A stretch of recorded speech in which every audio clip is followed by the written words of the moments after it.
On the beautiful planet of Aradion, the skies shimmered with colors that no human had ever seen. The sun, twin to Aradion's moons, set behind the jagged peaks of the Starfall Mountains. The air, filled with the scent of blooming alien flowers, was a reminder of how alive the planet once felt. But that was not the case anymore. In the royal palace, high above the city, Princess Lyra lay in her chamber, her eyes closed as her body fought against an illness no one understood. She had once been full of life. People from all over the galaxy had admired her. Her beauty was legendary, with silver hair that sparkled like stardust and eyes the color of the deep oceans. But now her face was pale, her body weak. It seemed as though she was slowly fading away. Lyra had been cursed as a child. The curse was ancient, tied to her family's bloodline. Every few generations, someone in the royal family would be stricken with the curse, and no one could stop it. It was said to be a punishment for the sins of their ancestors. The princess's body had begun to wither away slowly, the curse stealing her strength day by day. Her father, King Varen, paced back and forth in the palace hallway. He was a tall, broad man with the weight of his entire kingdom on his shoulders. His face was grim. He had been searching for a way to save his daughter for years, trying everything from medicine to magic, but nothing had worked. The royal healers, the greatest minds of Aradion, were baffled.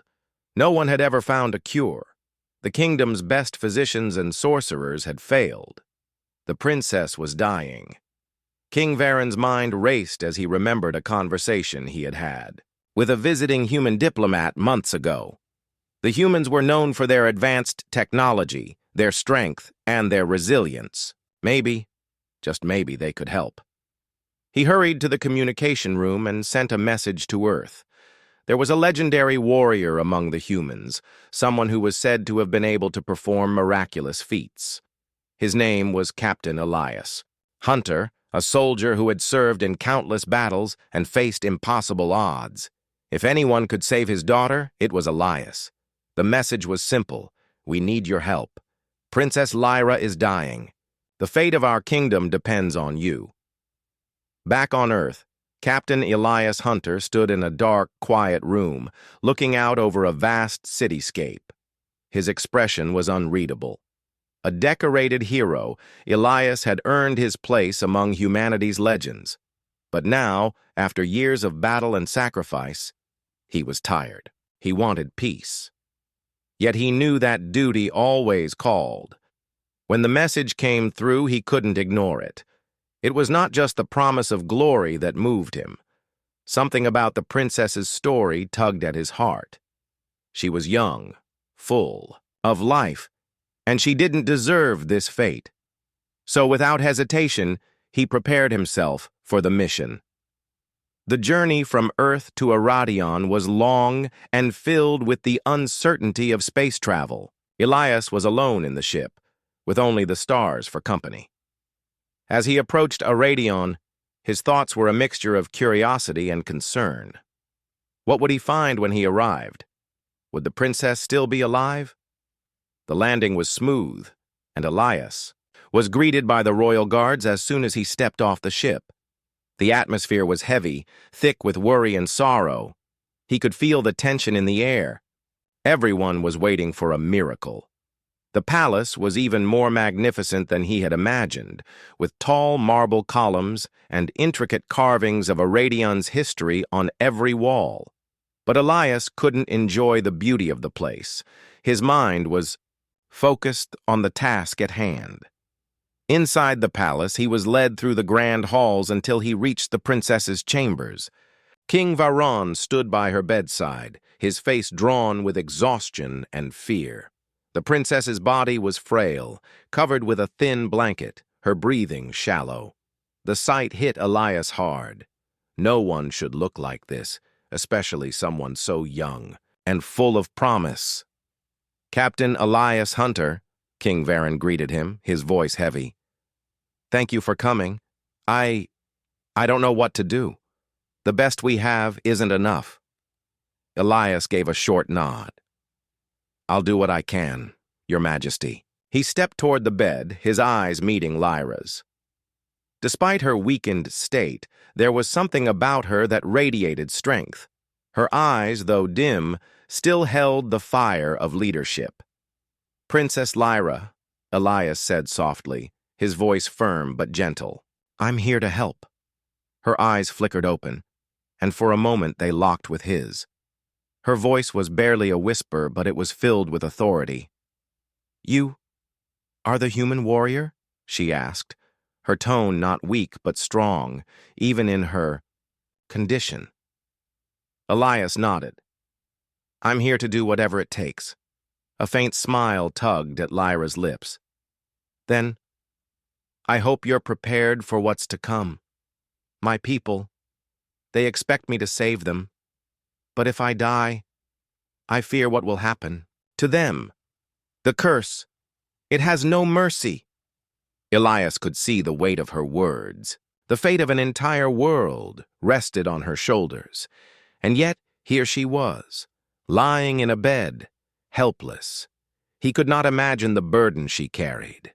"I won't let that happen," he promised, his voice resolute. In the following days, Elias worked tirelessly with the royal scientists, medical experts, and healers to find a solution. He was amazed at the advanced technology of Aradion, but nothing seemed to work. The curse was too powerful, too old. It was not a matter of science or magic. It was something deeper, something that could not be touched by human hands. Elias found himself sitting alone outside the palace one evening, gazing up at the strange stars of Aradion. He was tired, frustrated, but more than that, he felt a growing sense of helplessness. He had fought in wars, led armies, and faced the fiercest enemies. But this was different. How could he fight something so intangible? How could he defeat a curse? Suddenly, he heard footsteps behind him. He turned to see Princess Lyra, standing tall despite her weakened state. Her appearance shocked him. She had been bedridden for so long, and yet here she was, walking with purpose, her silver hair flowing behind her like a trail of light. "You're supposed to be resting," Elias said, standing to greet her. "I've spent enough time in bed," Lyra replied, her voice strong. "If I am to die, I want to face it with my people, not hidden away in a room." Elias nodded, admiring her strength. "I understand." Lyra looked at him then, her eyes full of sadness, but also something else, something that made Elias's heart tighten. "You should leave," she said softly. "You've done everything you can.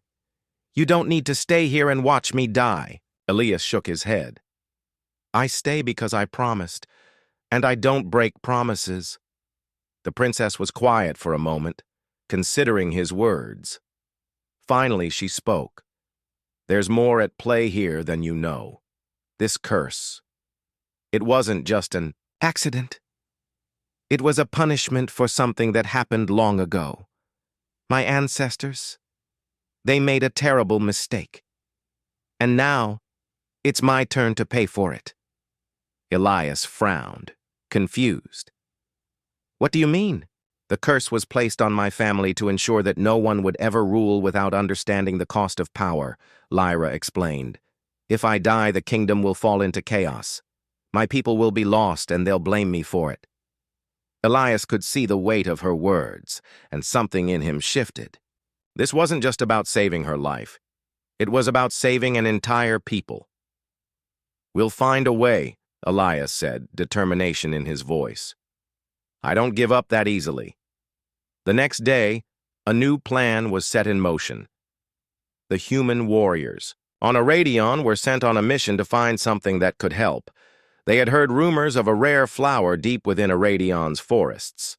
It was said to have incredible healing powers, but no one had ever dared to enter the Forbidden Land, where the flower was located. There were dangers, creatures, traps, and ancient guardians. But Elias knew that it was the only chance they had. As he prepared to leave, Princess Lyra looked at him one last time. She smiled weakly, but there was gratitude in her gaze. "Thank you, Elias, for not giving up." Elias nodded, his mind already focused on the journey ahead. He was determined to do whatever it took, for Lyra, for the people of Aradion, and for the promise he had made. In the forest, the air was thick with tension. The deeper they went, the more Elias could feel the weight of the ancient land around him. The silence was eerie. There were no birds, no animals. Only the sound of their footsteps breaking the stillness. But Elias was not afraid. Not yet. He had a mission to complete, and he would not fail. The thick forest of Aradion stretched endlessly, a land filled with towering trees and dense underbrush. Elias stood at the edge of a clearing, his eyes scanning the path ahead. He had never ventured this far into Aradion's wilderness before, but he had heard the stories. Tales of monstrous beasts, hidden traps, and deadly terrain. He was in unfamiliar territory, yet he had no choice but to push forward. Princess Lyra's life depended on it. "Stay close," Elias ordered, turning to the group of human warriors who had joined him on this mission. The group consisted of 5 skilled fighters, each handpicked for their strength and resilience. They were ready for anything. They had to be. The path ahead was narrow and winding, barely wide enough for the group to walk side by side. Tall trees loomed above them, their leaves shimmering with an unnatural glow. The air was heavy with humidity, and the faint smell of damp earth filled their noses. It was quiet, unnaturally quiet. The deeper they went into the forest, the more Elias felt the weight of the ancient land pressing down on them.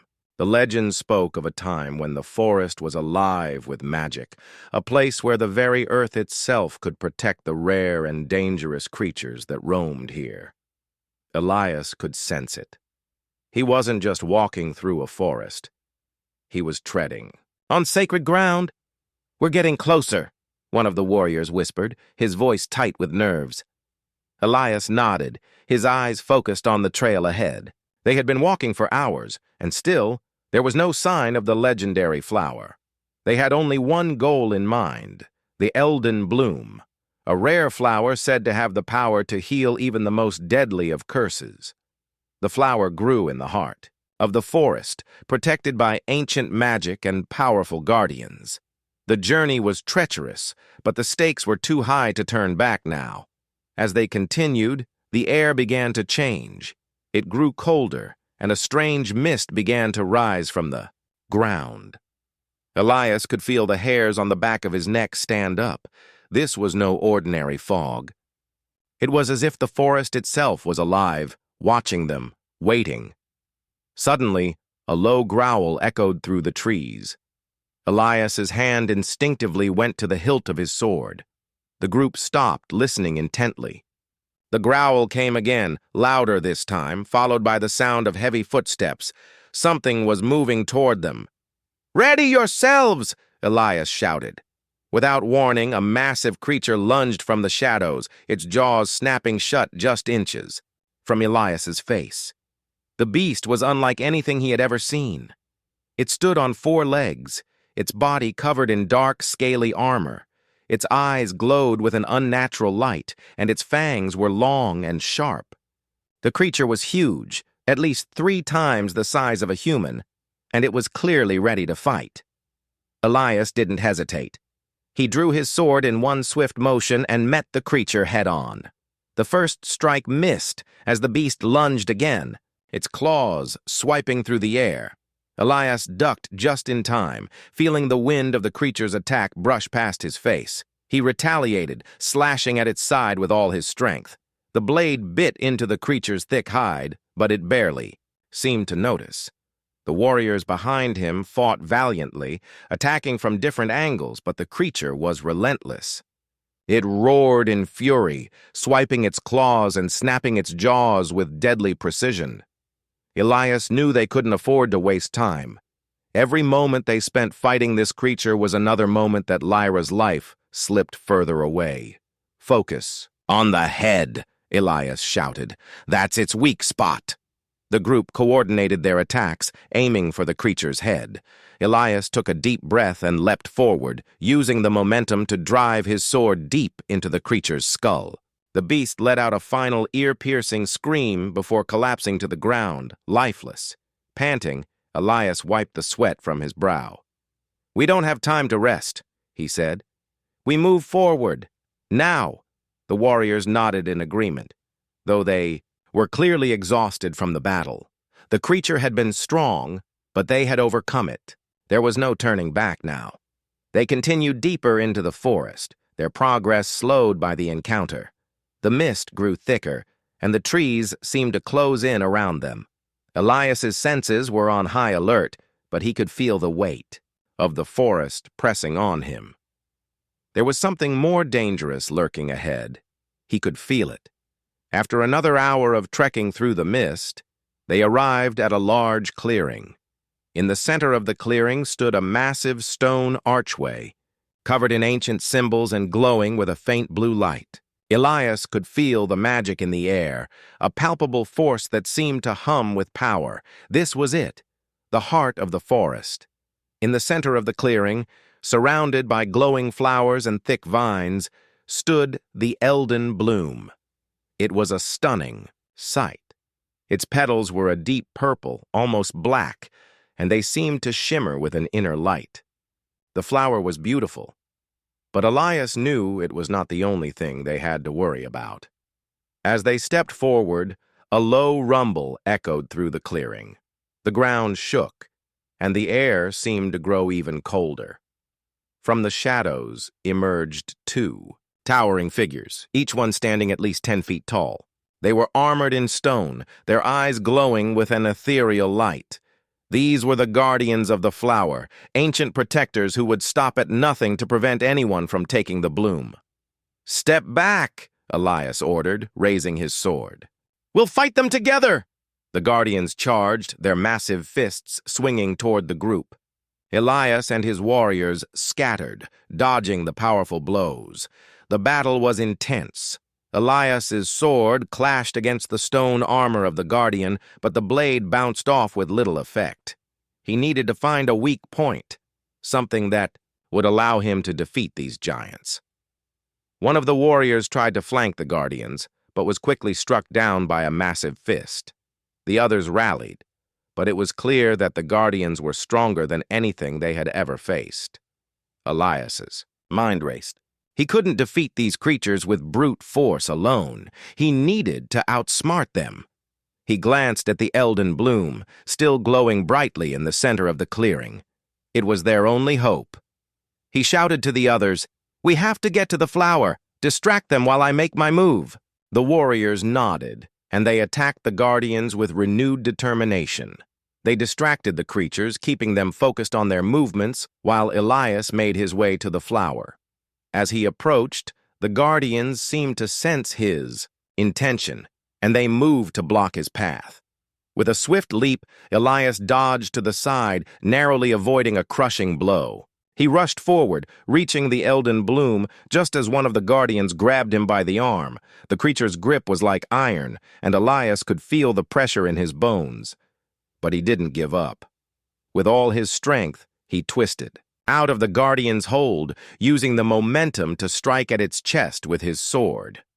The blow was weak, but it created an opening. Elias used that opening to leap forward and grab the Elden bloom. The moment his fingers touched the petals, a wave of energy surged through him. The flower's magic was powerful, but it was also overwhelming. Elias felt his body begin to burn with energy, his muscles screaming in protest. But he didn't stop. He gripped the flower tightly and turned to face the guardians one last time. With a mighty cry, Elias hurled the Elden bloom at the guardians. The moment the flower made contact with the stone figures, it exploded in a burst of blinding light.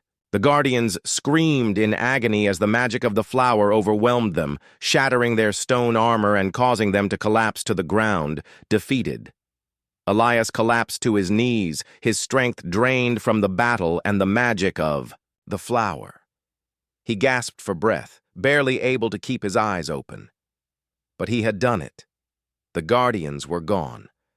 The flower was theirs.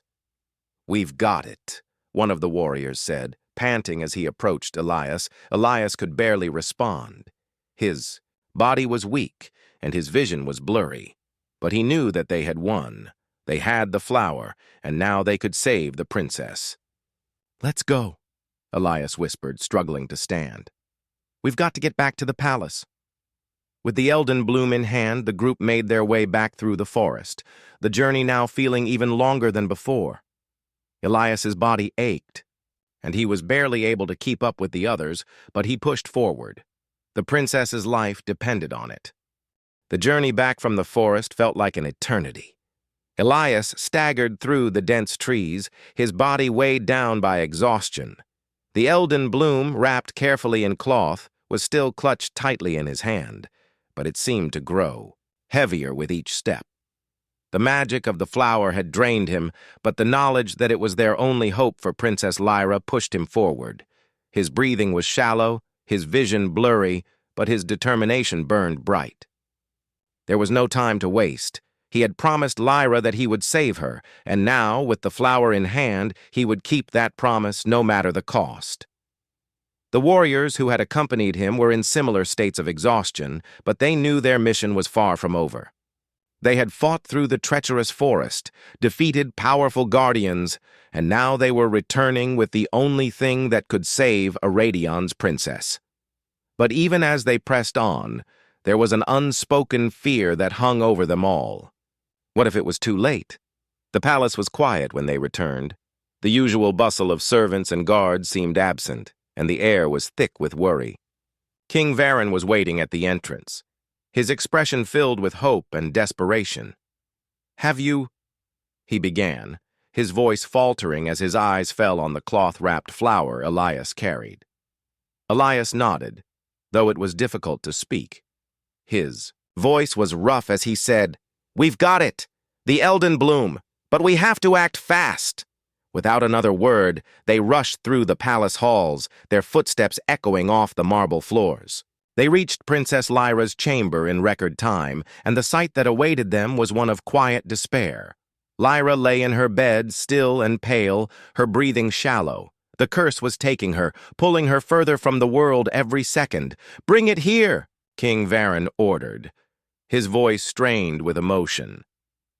Elias stepped forward, carefully unwrapping the flower. It seemed to glow in his hands, its petals shimmering with an otherworldly light. He knelt beside Lyra's bed, holding the flower over her chest. The air around them seemed to hum with energy, as if the very room itself was holding its breath.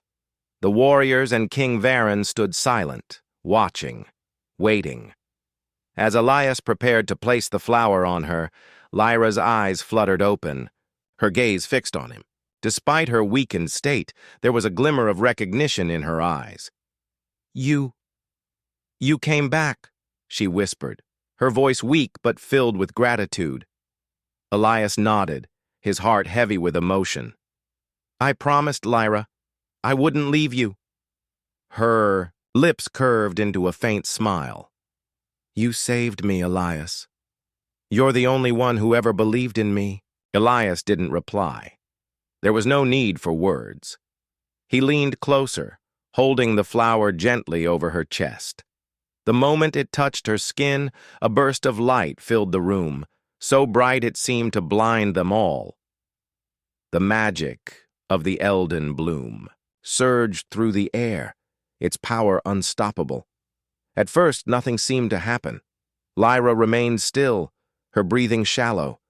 But then, slowly, the color began to return to her face. Her body, which had been frail and weak, began to regain its strength. Her chest rose and fell with a deep, steady breath, and her eyes widened in surprise and relief.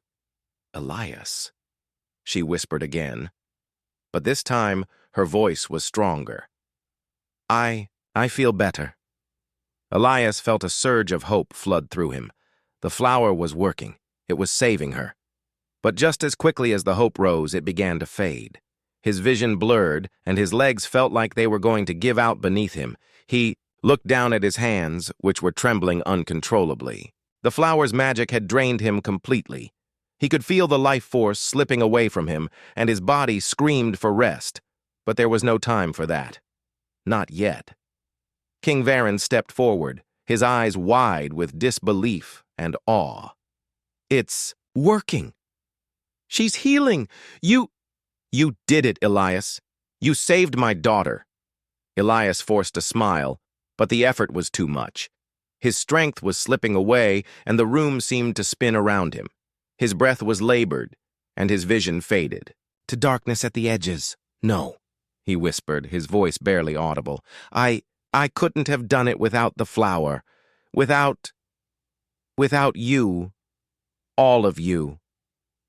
Lyra looked up at him, her eyes filled with gratitude, but there was a hint of concern in her gaze as well. She saw the toll the flower had taken on him. "Elias," she said, her voice trembling. "What's happening to you? You're not well." He tried to respond, but his words caught in his throat. He could barely focus on anything except the growing weakness that gripped his body. The magic of the flower had healed Lyra, but it had drained him completely, leaving him with nothing but the quiet pull of darkness. I gave it all," he said with difficulty. "I gave my strength for you." Lyra's eyes filled with tears, her heart breaking as she realized what he had done. "No, Elias, you can't. You can't die, not like this." But the words came too late. Elias's body was already giving in to the magic of the flower. His heart was slowing, his breath growing shallow.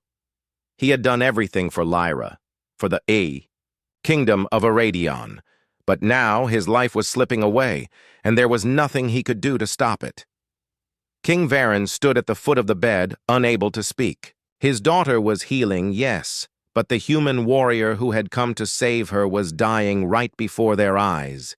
He couldn't bear to watch. "Please," Lyra whispered, her voice breaking. "Don't leave me, Elias. You can't leave me." Elias managed, a weak smile, though it was strained. He reached out with one trembling hand and gently took hers. "Live, Lyra," he whispered, his voice barely a breath. "You have to lead your people. They need you. Lead them well." Lyra clutched his hand, tighter, her tears falling freely. "I will, I promise, but please don't go." Elias's eyes fluttered, and for a moment it seemed as if he was slipping away. But then, with a last, desperate effort, he squeezed her hand. Don't mourn me. Just make them proud."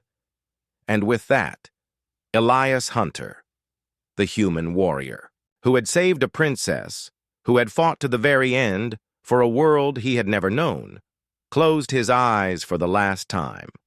The room was silent, except for the soft sound of Lyra's quiet sobs. King Varen stood motionless, his heart heavy with grief. The warriors who had accompanied Elias stood in the corner, their heads bowed in respect for the fallen hero. Lyra looked down at Elias's still form, her chest aching with the weight of his sacrifice. He had given everything for her people.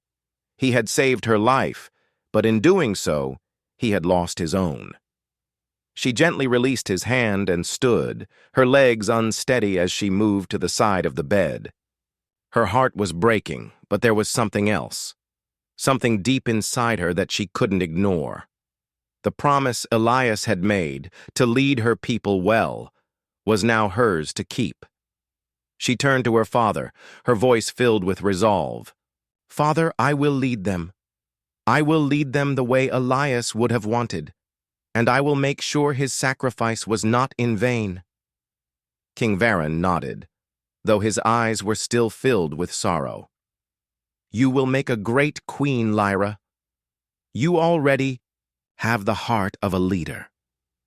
Lyra's gaze shifted back to Elias's body, and with a final lingering look, she vowed to honor his memory. She would be the queen her people needed, and she would carry Elias's legacy forward, ensuring that his sacrifice would never be forgotten. As the days passed, Lyra took her place as the ruler of Aradion. The kingdom mourned the loss of the brave human warrior who had given everything for them. But they also celebrated the life of their princess, who had been saved through his sacrifice.